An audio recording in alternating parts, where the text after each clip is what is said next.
All right. Thank you guys. I got even got a little sign right here. I can't read it. So I'm Scott. I'm in Oregon. I'm kind of the spearhead, and I'm gonna let Barbara go last. And Arlene, where you at? I'm in Dickinson, North Dakota. Oh Wow. wow. I'm glad to hear North Dakota's still alive out there. I was Hmm. just I get a notice the other day says your website's not working anymore. Your Oh, what I set up for you. oh, that's terrible. I'll have I to let someone know. know. Well, and Bonnie Teeples. I'm from Oregon. I'm in the other room. Okay. Hey, come And here. Um, and here I got to go the leech. Anna Childress in Lewisburg, Tennessee. All right, welcome. oh, And Linda with an Linda. She's hiding. Arlene, Yes, oh, you're from where? Dickinson, North Dakota. Oh, okay. Oh, you guys moved around on me. Faye is. Can you talk? Can't Faye? Or are you just listening? Yes. I am from Kansas, but on the road headed towards Des Moines. Okay.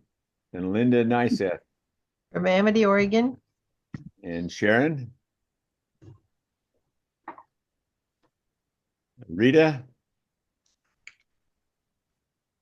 and Barbara. I am, Oh, go ahead. well, Barbara Thomas, I'm in Wasilla, Alaska. oh, Perfect. Nice. And Linda with an I.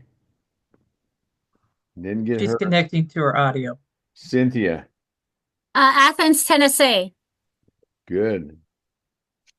Anybody else I missed? I just got here. Who is that? That's Linda. Linda, Okay. Where you at, Linda? Mississippi. Oh, that's Linda from Mississippi. I know that. Yeah, I went to pick up my character counts, high school character counts test.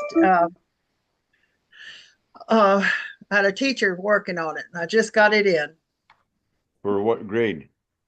high school. Oh, you sent one? Yeah, Oh, no, not perfect. yet. I haven't sent it in yet. I just got the results. Oh, great. How many participants did you have? 3. Good. That's great. I'm excited about that. Me too. All right. Well, I'm going to turn the time over to Barbara, and Barbara can introduce herself and get her lesson started. Good morning, everyone. I am Barbara Lougnot from Klamath Falls. I'm where Scott and Bonnie are, in another room, though, not at their house. Um, and I'm so glad you ladies are all here. And I think it'll be an interesting hour or so. Um, I've written this lesson back in December of 2017, which was the year I actually joined FCE. And this is a very personal story for me. And I feel it's really extremely important to um, talk about a subject like gaslighting because it happens so much more often than we would ever imagine. Um, and feel free to stop me at any point. I may not be able to see you, so just kind of butt right in and um, ask any questions that you have or anything you're not quite understanding or whatever you have. Any thoughts? We'll save time too at the end for more um, chatting time about everyone's experiences. So I am going to share my screen.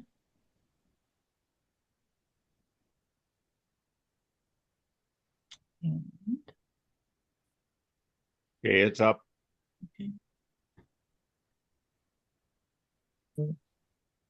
Okay, so gaslighting. Is there anyone on this call that does not know what gaslighting is? Yeah, me. Me, Yeah, Cynthia? yep. Who else? Jane. Okay. Have you heard the term? Nope. Okay. I don't watch the news, so or read the news. And what's interesting about this is some people have been gaslighted and not even realize it until they see something like this. And then they're like have an oh my God moment that this has actually happened to me. So gaslighting is manipulation whose purpose is to create doubt in a person or a group of people. Again, I wrote the lesson. Scott did all this PowerPoint for us, and he did an amazing job. So thank you again, Scott. Okay, so the gaslighting quiz, I'm just going to ask real quick. Do any of you think you could be a victim of gaslighting? Yes. Yes.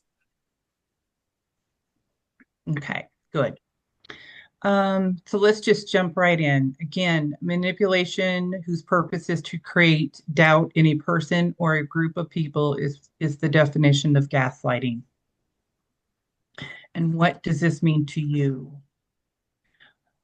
We're going to talk about goals and objectives so you'll be able to understand what gaslighting is and the history.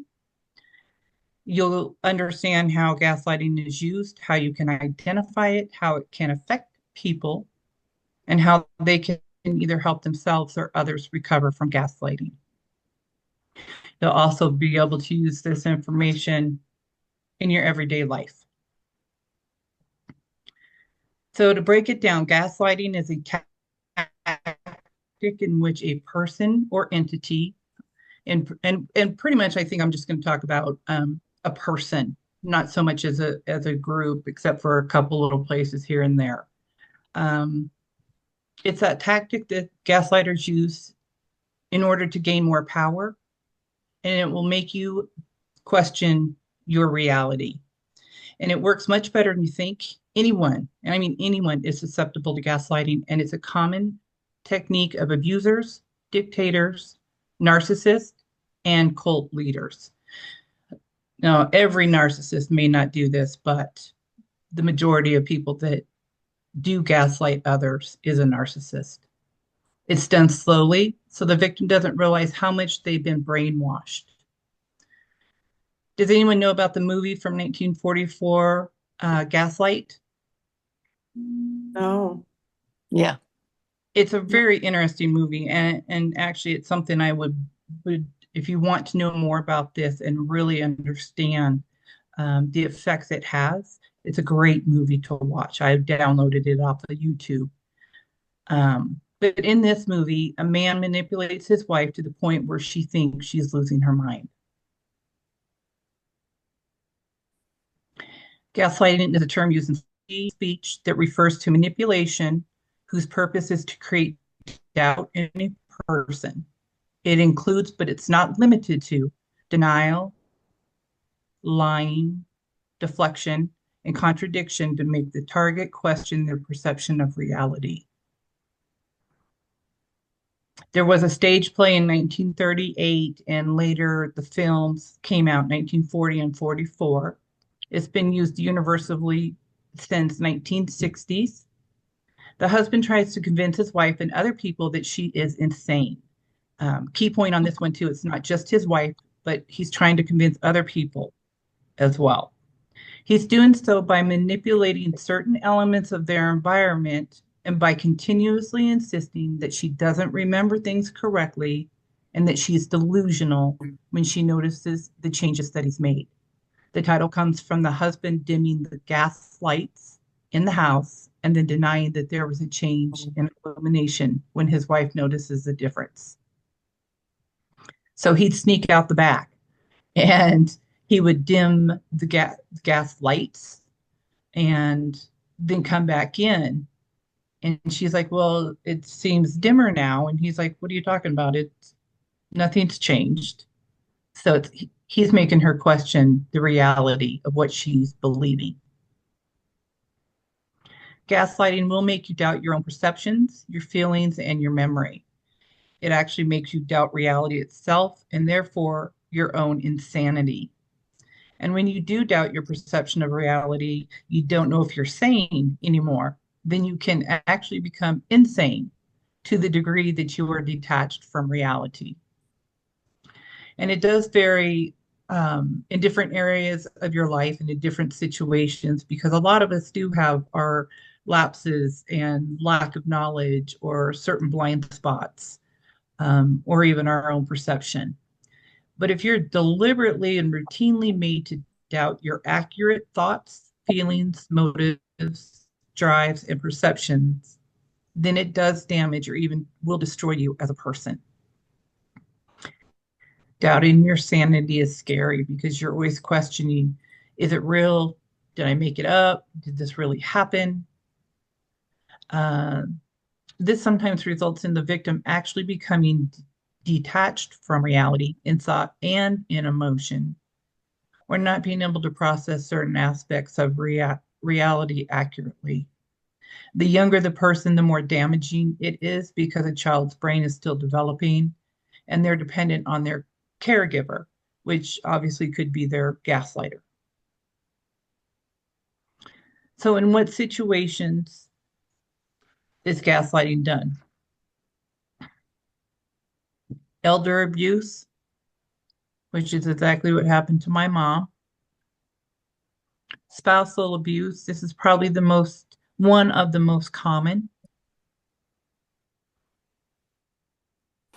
Family members abusing each other, and that goes more to me and along with my sister. It's my sister that gaslighted our family.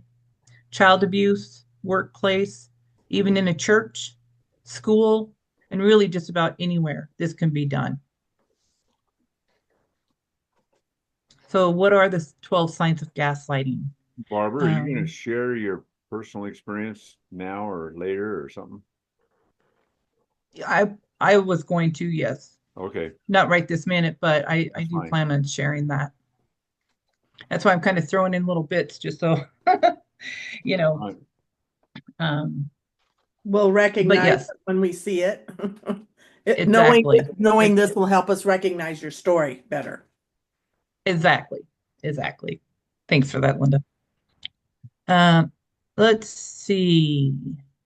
So, and some of these are going to seem really, really obvious, but if you get down to the nitty-gritty of them, that's when you'll really understand what's happening.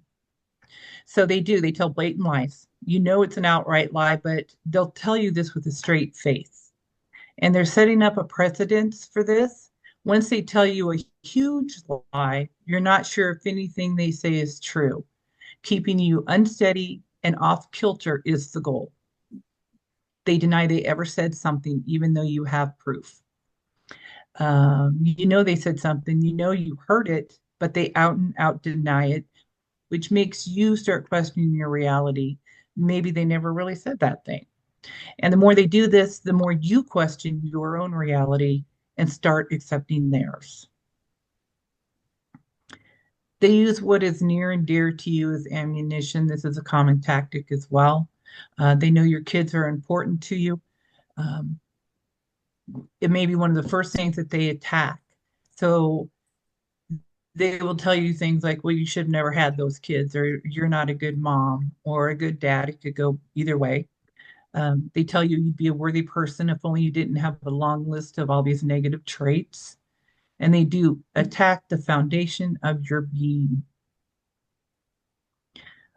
They wear you down over time. And trust me,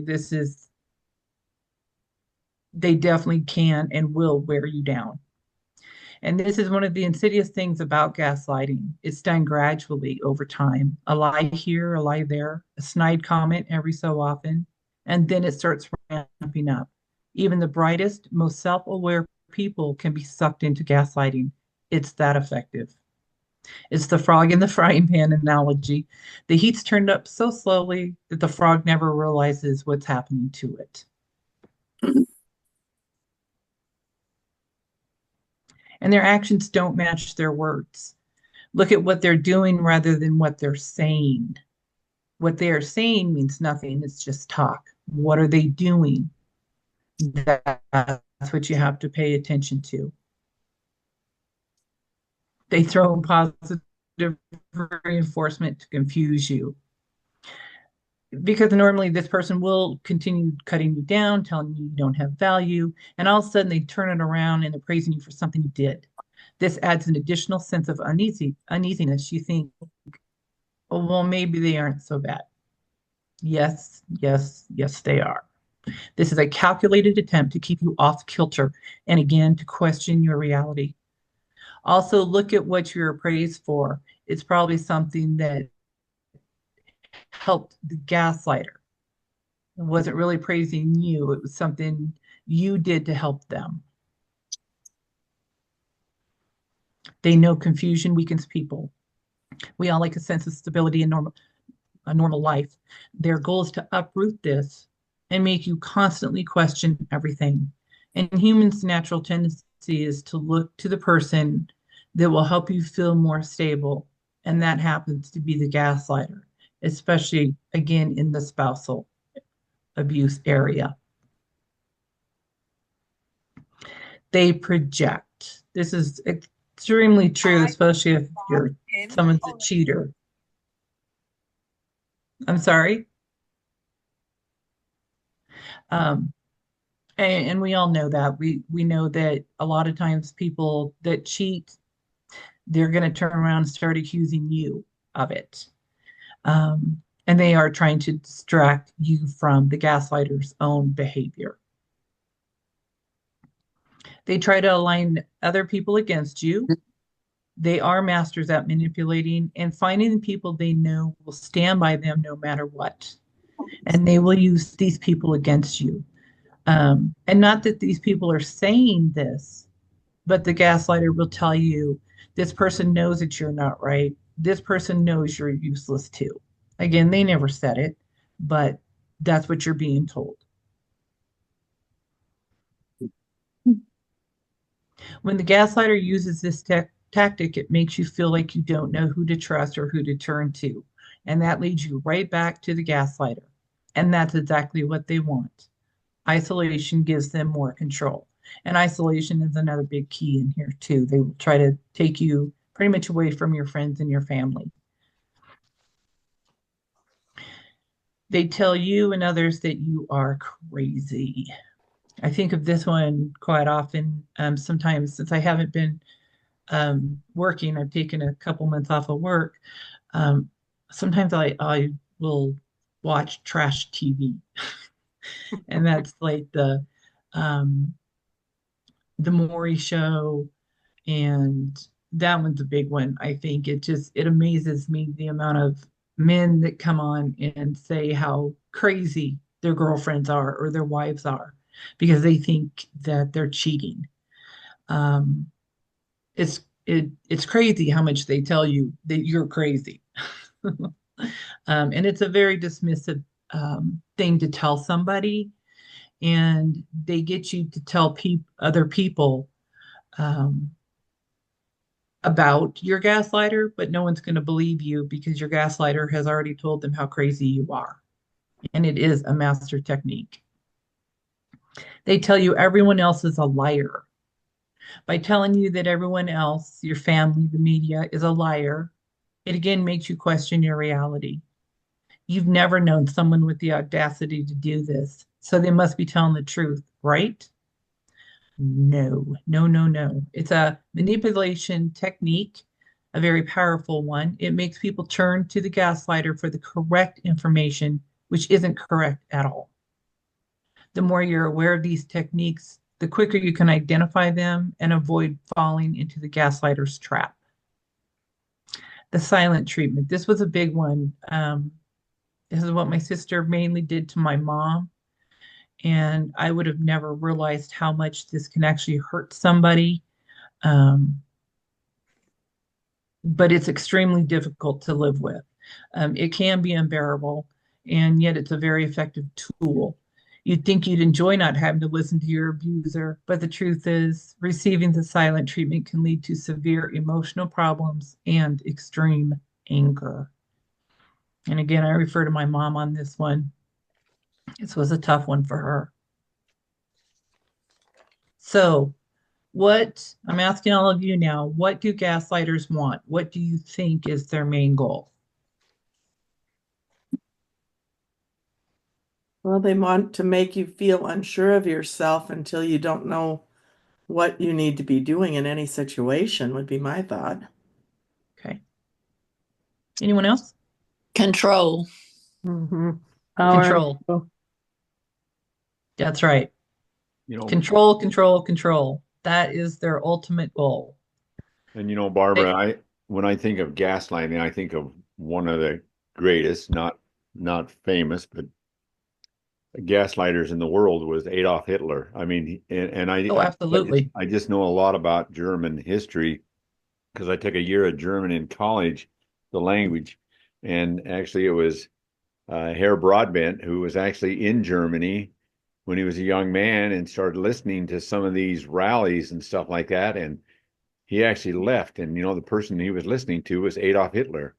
I mean, Absolutely. he convinced the German people to kill, euthanize a million of their own people that were Absolutely. handicapped or whatever it was, and he convinced them that it was for the good. And I mean, he was gaslighting them all the way. Oh, absolutely. Just like Jim Jones. Um, some of these religious cults, that's exactly what they're doing to their people. That's exactly what they're doing. And that's why a lot of these have no outside contact. The people within the group have no outside world contact, so that they have no one else to listen to except for their leader. And so that's very big. And it happens everywhere. It doesn't matter. It can be on a large world scale, global scale. You never know. You just have to really listen and use your own best judgment, because all they want is control. Control of you, control of your money, your property, which is, I'm sorry. This is good. I'm gonna come back in the next item. So we get this problem. That's what my sister wanted from my mom, was her money and her property. She wanted control of everything you do, and it gives the gaslighter an advantage over others. The control does. We always warned my mom, don't ever go on a trip with my sister. My sister always wanted to take my mom out and, we'll go camping, we'll visit this site and that site. And we're all like, oh, don't you dare, she'll push you off the cliff. Sounds horrible, but she would have done that just to get rid of my mom so she could have everything. They could turn out. Okay, so coping with the effects of gaslighting. Do we want to stop here? Is there any questions or thoughts that anybody has they want to share? I have one. Okay.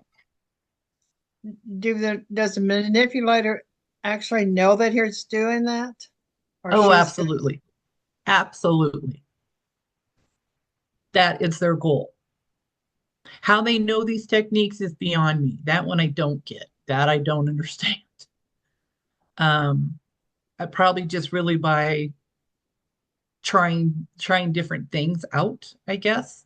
They start learning from a young age how to manipulate, and they know exactly what they are doing. They have a goal. And again, that goal is control, but they know exactly what they're doing. People don't just up and do it for, oh, I'm sorry, my bad. They know exactly what they're doing.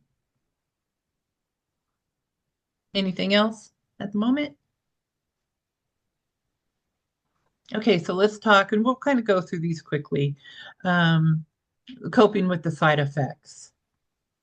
Recognize the signs. That's another reason I mentioned in the beginning that it's so important to know things like this, even if it's just in the back of your mind, so that when things do come up, you can start questioning that person or coming up with ways to sidestep them.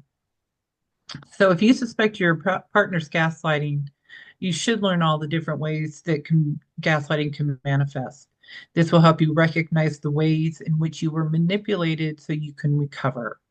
Some common signs accusing you of remembering the wrong thing or making up things that happened. Diverting or avoid talking about certain topics. Claiming that you overreact or that you are too sensitive. Acting as if they do not understand what you are saying. That's another big one that they like to do. What are you saying? I don't even understand what you're talking about. Refusing to talk about their behavior. They'll talk about yours all day long, but they don't want to talk about theirs. And again, that's where they come back and act like they don't understand what you were saying.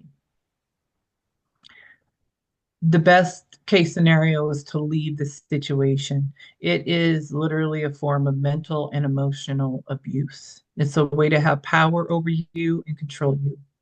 If you find yourself in this situation, you need to get out of that relationship. For instance, if you realize that your partner's been purposely doing things to make you second guess yourself, you need to leave that relationship because it's not going to get any better. Talk to a counselor, a therapist, or any kind of professional to help you get out of the situation. Side note on that one is I still talk to a counselor. I see one at least once a month and have for years. These things pop up. One thing that happened to me is my sister used to drive a red, kind of a maroon minivan. And still to this day, every time I see one, I'm on high alert. And just so you understand how bad that is for me, is that she is deceased. She is now deceased. And yet when I still see a maroon minivan, my spidey senses are raised. Contact a crisis hotline. It could definitely help you and give you other resources. Whoops.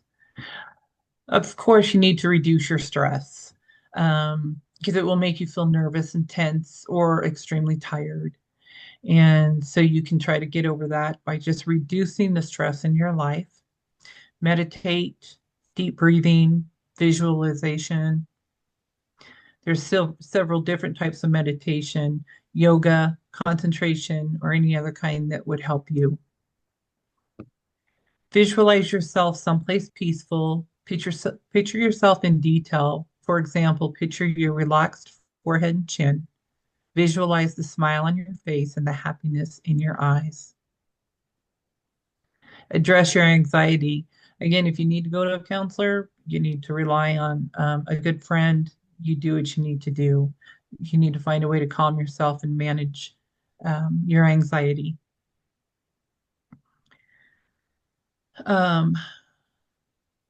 Yeah, critique is often another manipulation that gaslighters will use. They criticize everything you do, including your outfits. So when you find yourself feeling anxious, try calming yourself by using mindfulness techniques. Be present in the moment.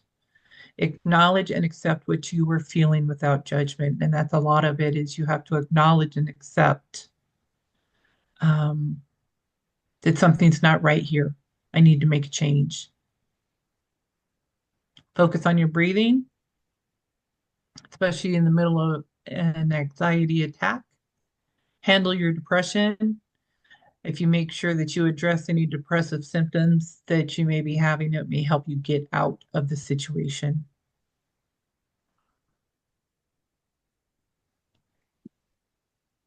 Just let you read that one. Learn, and some of this, I would probably change a few things from what I wrote back in 2017, but this is just really important that because you will be depressed, severely depressed, and have anxiety. So getting help for that will also help you recognize the signs. Consider seeking professional help. Again, that's what I do. I still do it after all these years. Keep yourself safe. That's a big one. It's just like anyone trying to leave an abusive situation. You need to keep yourself safe by creating that safety plan so you can leave and feel comfortable after you've left. Develop ways to cope with your depression in everyday life. Create a schedule or routine for yourself and stick to it. Of course, we should avoid drinking alcohol or using other substances just to help us cope. Get a new phone number. And I put down, ask the phone company to keep it unlisted, and that's not quite so accurate today. But there are ways that you can block your number from being shown. If you're worried that they will hurt you, get a restraining order. That's how serious this is. Get a restraining order. Let your neighbors and work know about the order. You do, or you might want to move to a new location. But if you don't, the least thing you can do is change the locks. So I'm going to talk a couple minutes about what happened for me and my family. My dad was had cancer and was going to be passing away. And I was here from Colorado taking care of my dad. And next thing you know, my sister, she's 2 years older than I. There's three of us, and she's the oldest. I'm the youngest. She had up and quit her job, sold her house, and showed up in Oregon. No one knew she was doing these things. And so she eventually got me out of the house. When she first showed up, it was my parents' 55th wedding anniversary, and she was so nice. And we didn't have a whole lot of contact because she was always a bully and mean, and we just didn't really have anything in common. And she was horrible as an older sister when we were growing up. It was horrible. And anyway, I ended up going back to Colorado, and she stayed. And after my dad passed, she stayed living with my mom. But at this point, I had moved to Colorado or to Oregon to stay. And so she was trying to get control of everything of my mother's. Even though there's three of us in the will, she was trying to devise plans to be able to take everything, keep the house, or sell it and keep the money. And my mom finally started opening up. I would talk to her on the phone, and she finally was starting to tell me about like the things she would say to her and the silent treatments. That was a huge one, like I mentioned earlier, huge for my mom. And so finally it came to a point once I realized what was happening that's exactly what she had done to me. She had come into town. Everything was hunky-dory. She helped me throw a wonderful anniversary party for my parents. And as soon as that was over, she was done being nice to me. No more. She was living with my mom, and my mom would say, well, this is my house. You can move, you can leave if you don't want to. She says, I'm not leaving and you can't make me. And she says, well, this is my house now. It's not yours any longer, Mom. And so I eventually had to go to court and have her legally evicted, which was kind of hard to do because, I'm always a peacemaker. I wanted to make things better. There was no making it better with my sister. She had this whole thing planned. Again, we told my mom, you cannot go on a trip with her. She had bought a little travel trailer and a pickup truck and kept trying to get my mom to go out on the road with her. And My other sister and I were like, no, don't you dare, because she will push you off a cliff. And we wholeheartedly believe that. My mom had no idea that she was such a cruel person, even though we had told her over the years the things she had done, the things she had said, the way she treated others and her own family. So again, we had her legally evicted, and she ended up leaving, and then she passed away a couple years later. But the devastating effect was on my mom. My mom, like I said, had no idea she was this cruel of a person, and she had convinced my sister. We call her T.O. It's a nickname because I don't like saying her real name. Um, we called her T.O. T.O. had convinced her daughter that my mom was crazy, that my mom had dementia and needed to be in a facility. And her daughter wholeheartedly believed this just by what Tio had been telling her about her own grandmother. Um, and it was a nightmare. And I still have effects to this day that, the maroon van, things that just, I even think about her when she died. I was like, okay, it sounds horrible, but, that's how much she damaged our family. So has anyone else ever been through something like this? Or of recognizing signs that to say, oh my gosh, I think this person um, did this to one of my family members or a friend.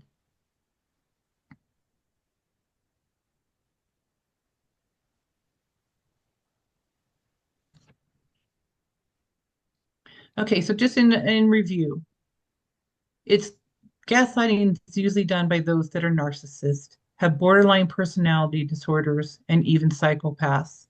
They know exactly what they are doing. My sister, I considered her a psychopath, narcissist, and a psychopath.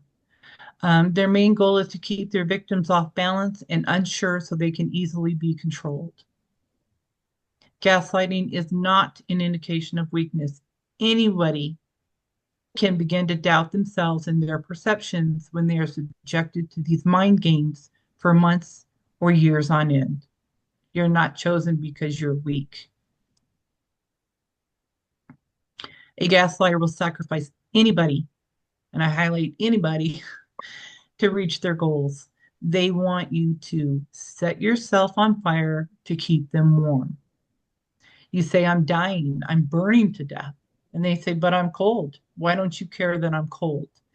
And that's their mindset. They do not care about you at all, 100%. They want to stay warm, so they're going to set you on fire. Never say never. This can happen to anyone. If it happened to me and my family, it can certainly happen to you or someone you love as well. I think this is something that is also good to learn how or to recognize these symptoms and what happens, because it will help you recognize if it's happening to someone in your family or one of your friends, like I said before.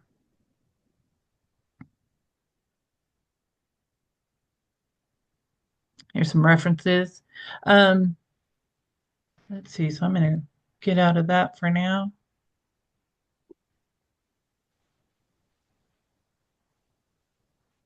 And I hope you all learned something today. Thank you, Barbara. Of course. Thank you. Thank you.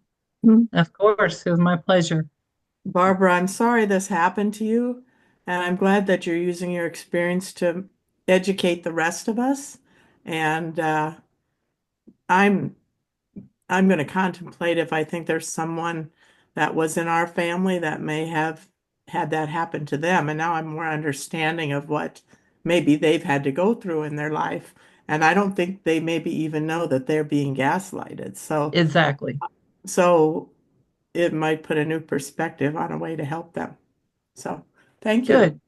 Of course. You're also welcome. I can remember when Barbara's in our study group or club, And I remember we were talking about writing lessons, and she says, "Well, what about I write one on gaslighting?" And I says, "What's gaslighting?" I had no clue what that was, what the term was. I mean, I understood the concept, and so I was really excited when Barbara wrote most of this, and I kind of did the man thing, I guess. I put together the PowerPoint and that. And I really appreciate it. And I've seen gaslighting in my life, and I think is where I see a lot of it is the elder abuse. And right when Barbara spoke about that, and her mother, and I know there's times when children have actually signed off things. I think about my grandmother after my grandfather died, almost exactly the same thing. A cousin of mine, she actually said, "Grandma, I need you to sign this check because I got to pay your bill. I got to pay this power bill or something like that for her." Well, and in good faith, here's your granddaughter that you trust, and she was writing the checks to herself, but she'd have her sign the checks blank one right there. And actually, she stole her house from her. She signed her house over and didn't even know it because of the manipulation and that, and just it happens, and we see this all the time. And I really appreciate Barbara writing this lesson, and I learned a lot from it and kind of related to what most of us are doing there. So I'm sure that others of you have somewhat situations. It happens way too often, Yeah. unfortunately, but you're right, especially in the elder abuse and the spousal Yeah. abuse. Yeah. So I don't know if anybody's got any other questions. I've got a couple of announcements I'd like to do before we run off there. This actually the presentation and the leader's guide, this PowerPoint and the leader's guide is actually posted on the Oregon FCE website. And I'm going to share my screen for a minute and show you where that is. If I can find it. This is actually can you guys see the screen? Yes. Yep. And there is the gaslighting, there's the PowerPoint, and actually I didn't be able to just do this. If somebody wants actually the PowerPoint, I've got it, but the leader's guide is available there. And if they want the PowerPoint for it, I can get that to them. And we have all of these lessons on here on the Oregon FCE website that you can actually go to. And there's 163 lessons there, and those are available for anybody that wants to use those. And then also, if I can find it down here, this is actually the all of these. This in here will be recorded also, but these are the Zoom lessons that you guys can go and look at. When this is done, I will actually take and I record. It's being recorded now. I upload it to YouTube and I put the links on there. You guys can see the different lessons that we have on there in the past. This is actually lesson number 52. We started during COVID and just kind of hang on there a little bit. And then I do want to tell you that in May, I am going to actually do one on Iceland, and I've got over 200 slides of some beautiful, beautiful scenery and stuff like that. So anyway, Scott, where was that gaslighting? Is it numbered? you mean it's actually on the Oregon FCE website, Okay. which is Oregon dash, and it's not a space, it's a dash FCE.org. I can bring that up and show you the address on that if you want me to. No, I know that, but I just wanted to know how far down. Those are listed by the year, and I think it was And it's 2018. 18, Okay. I think is what it Thanks. was. Thanks. Look down there, and those are available for anyone that wants to use those, and that's what they're there for. So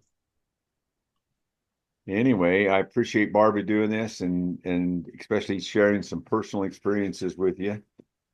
By the way, I want to tell you a little bit about that lake that's right there behind there. That's where I always say I recruited Barbara out and then I took her fishing and I got her on the lake like that and I wouldn't bring her home until she signed up for FCE.